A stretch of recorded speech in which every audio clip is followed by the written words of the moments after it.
ตอนแดงน้องเดียก็อยากมาถามไอโบว่าเพราะว่าคลิปนั้นที่แจงปิดส่องน้องเดียน่ะเป็นคลิปที่น้องเดียนำมาจากไอส่องไอโบที่มันเป็นกระแสก็คือสาวไทยกับบอยขมิ้นแล้วก่อน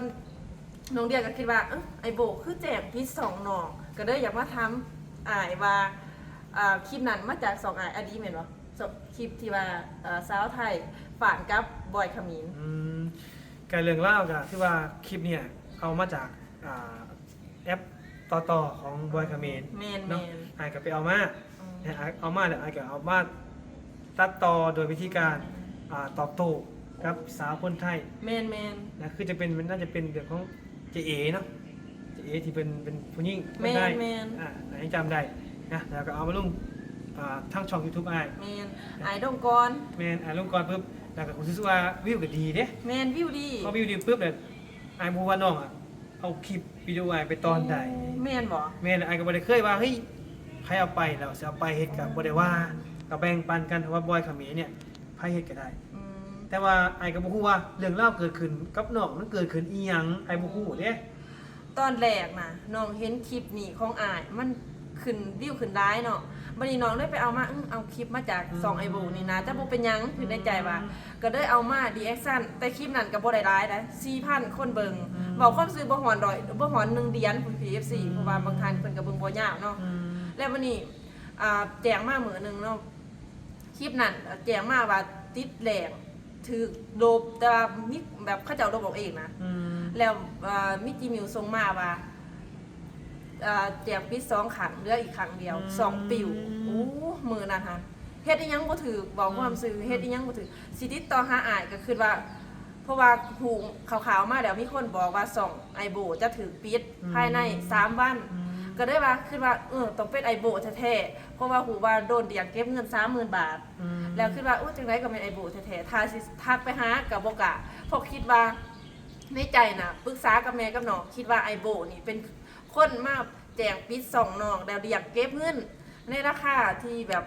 คือเบาคือเห็นหั่นแหละเนาะถ้าตีเป็นเงินไทยน้องก็บ่ฮู้ว่ามันตกอยู่เท่าใดเพื่อเอาเงินจำนวนนี้ไปตืมใส่กับตัว 30,000 นั่นอันนี้บอกความจริงจากใจเลยแต่บ่เคยเว้าอยู่ไสเพราะว่าอยากอายเสียใจนะเพื่อไปตืมใส่กันหาถ้าไหลของน้องไปมันก็ส่วนนั้นมันก็สิรุดไปนํคิดว่านะก็เลยปรึกษากับแม่ปรึกษาโทรใส่น้องจันเนาะเพราะว่าน้องจันไปเฮียนนี่น้องจันว่าโทรไปว่าน้องจันไอโบไลแล้วเป็นคนแจงปิดก็คือบอกกันว่าเป็นยังก็คือเหตุแบบนี้เนาะทั้งที่เฮาไปถ่ายคลิปน้ำกันอยู่เล่ากับถ่ายคลิปน้ำเฮาอยู่เฮากับถ่ายคลิปเล่าบ่คิดว่าเราสิเป็นคนแบบนี้บอกกับน้องจันได้บอกว่าเราคือเป็นคนแบบนี้เบิ่งเราก็คือนิสัยดีอยู่ว่าจังซี่แล้วในมือนั่นหั่น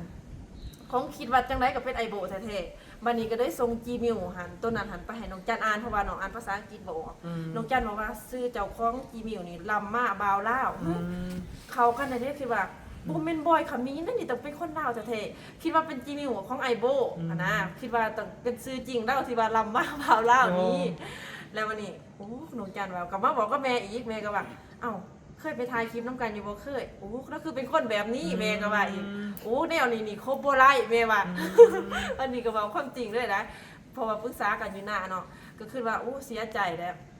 มาดีมือนั่นหันก็สิหูความจริงก็มีไอ้นี่แหละเราโทรมาไอ้เจ็บแล้วก็ไอ้ตามภาษาบาวละว่าอยากให้บอกว่าผู้ใดเป็นคนแก่ผู้ใดเป็นคนไรเงินนี่แหละก็บ่อยากเว้าเพราะว่าคิดว่าไอโบแหละเป็นคนใดนะก็เลยว่าหมู่อ้ายนั่นแหละหมู่อ้ายสนิทเด้อแหละหมู่อ้ายที่คิดว่าดีที่สุดนั่นแหละบอกกับเราว่าซั่นๆแต่ในใจนี่ฮู้แล้วว่าอ้ายคนนี้แม่นเป็นคนที่บ่ดีที่สุดคือในใจหั่นนะตกใจเนี่ยนะครับแต่เป็นคนบ่ดีในสายตาน้องตกใจว่าภาพลักษณ์เฮาคือเฮาก็มีมิตรภาพที่ดีกับน้องเนาะมีมิตรภาพที่ดีนะฮะเฮาเคยไปถ่ายคลิปกันบาโบเองอะที่ว่าไปถ่ายคลิปน้องวิวดีนะยอมรับแต่ก็บ่เคยให้อีหยังน้องเลยนะอันนี้ก็แบบน้องแฝงได้ก็คือฮู้ว่าอ้ายน่ะเป็นคนดีได้ขนาดไปจะสั่นอ้ายยังจ่ายค่าโดดให้ตอนแดงบ่คิดได้ว่าสิเป็นอ้ายคือในใจน่ะเราคือเป็นคนแบบนี้วะไปตอนเฮาไปก็คือว่าเราดีอยู่คือในใจน่ะแล้วคนที่แบบทำลายเฮากับคิดว่าเขาเป็นพระเอกเพราะว่าPFC ฮู้บ่น้องเดียบ่ได้อยากมาเว้าเรื่องนี้แต่ว่ามันจำเป็นเพราะว่าอ้ายเป็นคนที่ปกป้องเฮา เพราะว่าหยังเป็นหยังคือคิดว่าเขาเป็นพระเอกข้อที่หนึ่งก็คือก่อนสองสิถึงปิดเราเป็นคนบอกว่าน้องเดียระวังเด้อช่วงนี้ส่องหันไอ้บอยมันแจกปิดเอาคลิปมันมาลงไอ้โบก็โหลดไปแล้วน้องก็คือว่าน่าจะบ่โหลดดอกเพราะว่าเฮาบ่ได้ไปเอาคลิปของคนอื่นมาลงดิเฮาแค่เอาคลิปคนคอมเมนต์มาดีเอ็กซานแล้วเว้าเอาน้องคิดแบบนี้แต่พอภายใน2 วันมาถือก็ดีบ่นี่2 วันเท่านั้นที่เราบอกค่ะนะก็ถือก็ดีแล้วก็แปลกในมือนั้นหั่นทักไปหาคนนั้นหลายคนแต่เราตอบไปกลัวหมู่เป็นคนเด็ก อ๋อ หั่นแหละ หมายความว่าน้องเมื่อถือแจ้งลิขสิทธิ์แล้วน้องจะพยายามปรึกษาคนอื่นเพื่อจะซอย แม่นปรึกษาหลายคนว่าเฮาต้องแก้ไขจังไดเพราะว่าน้องเฮ็ดทุกอย่างบ่เป็น อ๋อก็คือหมายความว่าน้องไปติดต่อผู้ใหญ่ที่รู้จัก แม่น คนนั้น แม่น แต่บ่มีไผตอบ แม่นแบบตอบแต่ว่าตอบสากก่อนเราตอบไว้ก่อนหมู่ ตอบไว้ก่อนหมู่ แม่น นะก็ดีใจบ่ที่เราตอบแล้วแก้ไขเนาะ อู้ยสุดดีใจเด้อ อ๋อ ดีใจที่สุด เสียเงินก็ยอม ยอด เพื่อยังให้ช่องเขาคงอยู่ แม่นเพราะว่าวิวเฮาก็นั่งไปไหลดี แล้วก็เงินเดือนเฮาก็คือว่าไหลแน่เว้าความสื่อสารข้อใดเดียงผ่านไปได้แต่ละวันนี่แหละพ่อแม่พี่น้อง นั่น แต่ว่าบัดมาเกิดจะสิโอ้ก็รู้สึกว่าอายคนนี้แล้วเป็นคนที่เดือดที่สุด แต่กับในมือหนึงอายก็เป็นคนที่ซอยเดือมา ปรึกษากันนะปรึกษากันเฮามีเฮาต้องบอกกันนี่แหละถ้าเฮาผิด แม่น เฮาก็ต้องถามกันนะถ้าอายผิดอันต้องถามน้องนะ อายบ่ดีแก้ไขเนี่ยอายนี่มันเป็นคนดีเลยเนาะอายก็บ่แม่นคนซัว แม่น นะไปทายกับน้องนะถือว่าวิวดีน้องก็บ่ได้อีหยังก็เห็นใจน้องนะและบ่าวเองก็ถือว่ามีมิตรภาพที่ดีกับน้องบางเทื่ออายก็แซวน้องเด้นะมักน้องแบบนั้นมักน้องแบบนี้โดยคนผู้ชายเนาะแซวน้องเพื่ออยากให้เฮานั้นสนิทสนมกัน แม่นอันนี้ก็อยากถามอายว่าเป็นคลิปเดียวกันบ่ที่สองอายถือ หรือว่าคนละคลิปกับที่น้องถือ คือเป็นคลิปเดียวกันเลยที่ ว้าว ถึงรายงานกับช่องน้องเพราะว่าจากที่อายไปตรวจสอบเบิ่งช่องที่เพิ่นเปิดมาเพื่อจะมารายงานนั้นคือจังมีการเตรียมการมาก่อน เพราะช่องนั้นเปิดมาภายใน4วันก่อนที่อาจจะโดนทำการเรียกลิขสิทธิ์นะเพราะคลิปนั้นเจาะจงในส่วนเป็นคลิปใหม่ๆ สังเกตได้ว่าบอยเขมรจะมีช่อง YouTube อยู่แล้ว มีหลายวิดีโอที่ลงไปแต่ไม่เคยเรียกลิขสิทธิ์ แม่น จนมาเห็นคลิปเนี่ย4คลิปนะที่มีล่าสุดเลยก็คือว่าที่ออกมาชี้แจงนะบอยออกมาชี้แจง แล้วก็มีคลิปที่ทำกับตอบโต้กับผู้หญิงที่มีหมวกแดงๆชมพูชมพูคือเจ๊เอ๋นะยังเห็นกันเนาะ แม่น นี่แหละท่านผู้ชมครับคือแต่ว่าคลิปที่เราเห็นเนี่ยหลายคนก็เห็นหลายคนแต่บ่มีไผโดนเป็นหยังคือจังว่าวาวบุและก็น้องเดีย แม่น แล้วก็เฉพาะคนที่เขาสังเกตการณ์นะฮะอันนี้อยากจะบอกกันเลยว่าถ้าคิดว่ามีความแข็งกับบาวบูนะคิดว่าบาวบูเพชรยังไงฝากถึงบาวบูเนี่ยนะเฮ็ดอิหยังไงกับน้องและน้องเดียเด้ไปเฮ็ดอิหยังไงน้องเดียไม่ได้หายเด้ไปทายคิดกับน้องน้องก็บ่เคยง้อแงนะน้องก็บ่ให้ทะเลาะกันนะแน่นอนการที่เราทายคิดกับน้องเดียเนี่ยบ่ปฏิเสธว่าจะบ่ได้วิวได้นะแล้วก็สำนึกตลอดว่าเฮาจะตอบแทนน้องจังไดเฮาบ่ได้ตอบแทนน้องเฮาบ่เคยให้อิหยังน้องแต่ขออย่างเดียวเฮาอย่าไปทำลายน้อง แม่นก็ขอซ้ำนี้ เนาะ ก็อยากให้ไปทำได้กัน เพราะว่าเฮาเฮ็ดหากินในทางเดียวกันก็อยากให้สามัคคีกันแบบนี้นะที่น้องมาก อืม ถ้าเป็นแบบนั้นก็มันก็โคบบ่หลายแล้วถ้าเป็นแบบนี้นะทั้งที่แบบก็หูอยู่ว่าเราต้องหูว่าเงินเดือนเฮาประมาณนี้ อืม เงินเดือนเราประมาณนั้นเฮาหั่นน่ะ5เดือนยังบ่ได้เท่าเราเดือนหนึงเบาความเสื่ออ แต่ว่าเราคือเฮ็ดแบบนี้นี่นะอย่าฮู้ซ้ำนี่แหละแต่ว่าถ้าว่าวันหนึงออกมาขอโทษรับบ่สำหรับอ่ะ ไอ้ฮับนะไอ้ฮับเลยไอ้จะเดินร่วมทางคนละทางกัน แม่น ฮับเพราะว่า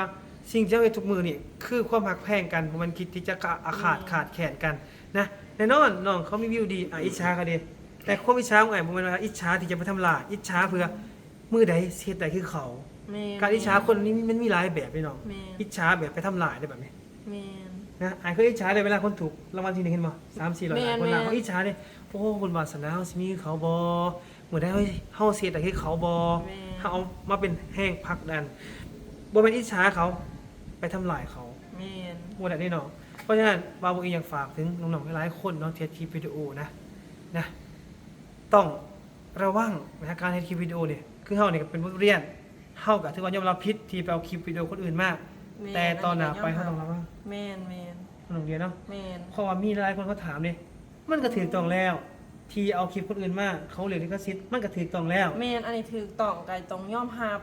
แต่ว่าก็ยอมรับว่าบางทางคนไทยเพิ่นก็ใจดีนะใจดีให้เฮาเอาคลิปมาดีแอคชั่นเพื่อเพิ่นก็ฮู้ว่านำเสนอต่อไปบางครั้งส่องเขาเจ้าก็แห้งดังขึ้นแต่บางคนเพิ่นก็คนลาวคือกันพามาอิสากันหั้นนะแต่กับคนไทยเพิ่นก็คือบ่เฮ็ดแบบนี้นะ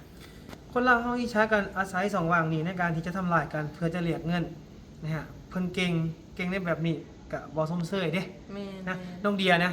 ถือว่าอยู่บ้านเนาะเฮ็ดหน้า แม่นเฮ็ดหน้า เฮ็ดหน้าผมมีอาชีพอื่นใดที่จะส่งเสริมน้องในการที่จะมาต่อยอดน้องมองเห็นว่าโลกโซเชียลเฮ็ดให้น้องสามารถต่อยอดไปได้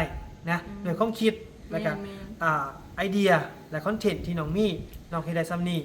นะอย่ามาตัดความคิดของน้องอย่ามาตัดไอเดียของน้องนะปล่อยให้น้องมีจินตนาการในการสร้างผลงานของน้องนะดีบ่ดีคนเบิ่งเป็นคนตัดสินนะดีบ่ดี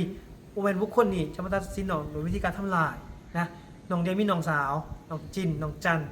ที่น่าฮักแล้วก็มีแม่ที่คอยบอกกันนะในครอบครัวเพื่อจะต่อยอดแบบนี้ แต่เขามาเรียกเงิน 3-4 ล้านกีบอ่ะที่บอภูมิใจบอ ทั้งที่เงินเดือนหลักแสนเนาะ เนี่ย ทั้งว่าคือเราหลายหลักแสนคือเราหลายหลักร้อยสินะมันสิสมกับเราบ่หั่นนะเนาะคลิปนี้ก็จบเพียงสำนี้เนาะ ก็ฮู้แล้วว่าเข้าใจแล้วก็อยากออกมาขอโทษอาย อ่ะสวัสดี ขอโทษที่เข้าใจผิดว่าเป็นอายหั่นนะก็บ่อยากให้อายเสียใจเนาะ เพราะว่าเฮาก็ยอมรับว่าตอนนั้นเขียนแห้งอันนี้พ่อแม่พี่น้องเพราะว่าคลิปที่เอาของไอโบมานี่ไปไล่ปิดไปเบิดทุกคลิปเลย โอ้โห เพราะว่าอย่างที่ว่าถ้าเฮาปิดแต่คลิปเดียวมื้อนั้นเราก็ต้องเฮ็ดเฮาอีกคือว่าหั่นนะคลิปนี้น้องเดียก็จบเพียงส่ำนี้เนาะก็ฝากพี่ๆกดไลค์กดแชร์กดติดตามต่อไปเนาะพอกันคลิปหน้าพ่อแม่พี่น้องก็สบายดี สบายดี